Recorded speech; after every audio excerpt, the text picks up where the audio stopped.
Yung China mga kababayan, nag-file ng protest laban sa atin. Talaga, anya Mr. Maravillas, may diferensya. Talagang may mga diferensya po yung mga tuktok nito mga Chinese. Sila yung nangharas, sila yung aggressor, sila yung nangbomba ng water cannon, sila yung pumasok sa ating territory. Sila pa yung protest, nag-file ng protest sa ating embassy. You see, mga kababayan. Pero siyempre, hindi man tayo magpapahuli mga kababayan dito sa gawain ito ng mga Chinese. Sinamon po ng ating gobyerno yung charge the affairs nila dito para sabihin sa kanilang pagmumuka na wala silang right mga kababayan sa ating Ayungin Shoal. So ito yung mga developments na mga balita ngayon. At saka, hinamon na rin po ni Defense Secretary Gibo Teodoro yung China na daanin anya natin itong problema, yung maritime sovereignty claim sa arbitration. So tama lang mga kababayan itong challenge na ginawa ng ating DND Secretary. So ito ngayon yung mga balita ngayon. DND Chief dares China to put maritime sovereignty claim to arbitration. Tingin mo niya, Mr. Maravillas, papayag dyan yung China? Malamang hindi po kasi talo na nga sa UNCLOS. But anyway, importante po, we're willing to face them sa arbitration po. Kasi that's the purpose kung bakit mayroon po tayong United Nations. United Nations Arbitral Tribunal para yung mga conflicting claims po ng mga bansa tulad ng dito sa atin po, may magdidesisyon. Hindi yung dadaanin po sa laki at saka sa puwersa ng military. Tama po. Dahil kung hindi, adi World War III na po. Mag-uubusan lang tayo niyan ng tao sa mundo. Sabi nga natin mga kababayan, sa gera, walang panalo dyan. Malamang maulit mga kababayan yung gera at mauwi sa nuclear exchange. Pag umabot tayo sa nuclear exchange mga kababayan, tribulation na yan. Di ba? Sa bagay, nagka-prophesy siya mga kababayan sa Bible na talagang dadaan tayo sa Great Tribulation. Huwag naman sana niya Mr. Maravillas. Hindi man natin po mapipigil siya. Talagang dadaan po tayo sa ganon. At least ang mundo, yun ang direksyon mga kababayan. Pero yung promise ng ating Panginoong Diyos sa mga believers po, before pang mahulog tayo ang buong mundo sa tribulation po, yung kanyang mga believers, kukunin niya po sa tinatawag na rapture of the church. Kaya yung maririnig ninyo po sa mga Christian pastors all throughout the world. Warning about the impending rapture at pagkahulog ng mundo sa tribulation.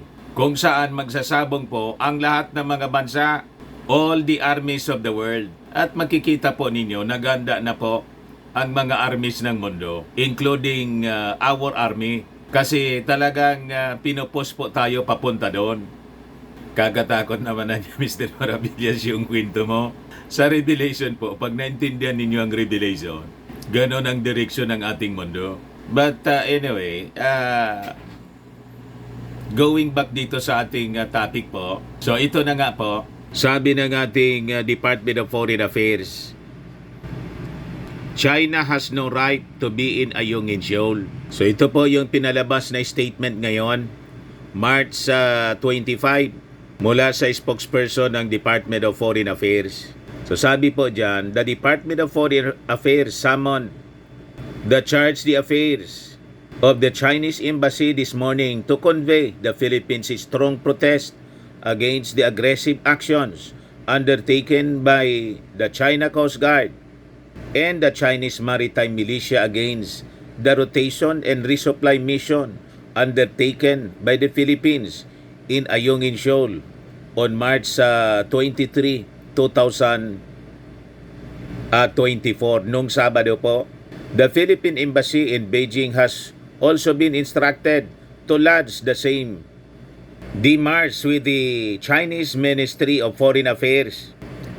In these demarches, the Philippines stressed, among others, that China has no right to be in Ayungin Shoal, a low tide elevation that lies within the Philippines' exclusive economic and continental shelf in accordance with the 1982 UNCLOS and as affirmed by the 2016 Arbitral Award. So yun po yung diplomatic actions na ginawa ng ating gobyerno through the Department of Foreign Affairs. So tama po ito mga kababayan para may records ng mga aggressions na ginagawa. Ito pong mga ginagawang pambubuli sa atin, pang-water cannon, panghihimasok sa ating territory nitong China. So sabi dyan mga kababayan sa statement, China's continued interference niya with the Philippines' routine in lawful activities in its own exclusive economic zone is unacceptable. It infringes upon the Philippines' sovereign rights and jurisdiction. The Philippines demands the Chinese vessels to leave the vicinity of Ayungin Shoal and the Philippines' exclusive economic zone immediately. The Philippines has made sincere efforts to implement the instruction of President Marcos and President Xi to lower tensions. China's aggressive actions call into questions its sincerity in lowering the tensions, in promoting peace and stability in the South China Sea. Even as the Philippines continues to engage China in dialogue and diplomacy at the bilateral and multilateral levels, China's aggressive actions contradict and put to waste ASEAN-China efforts to promote practical activities to foster peace and cooperation in the region niya.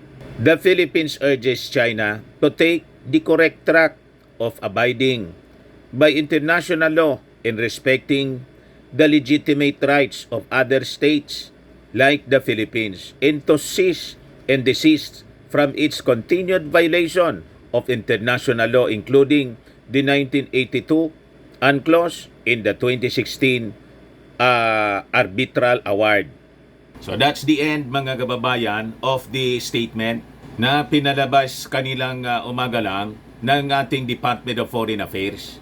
Talaga pong may pagkaloko itong China. Iba yung kanilang sinasabi sa kanilang mga ginagawa. So, malinaw, ang ating demand is for the Chinese vessels to leave the vicinity po. Kasi atin po yung lugar.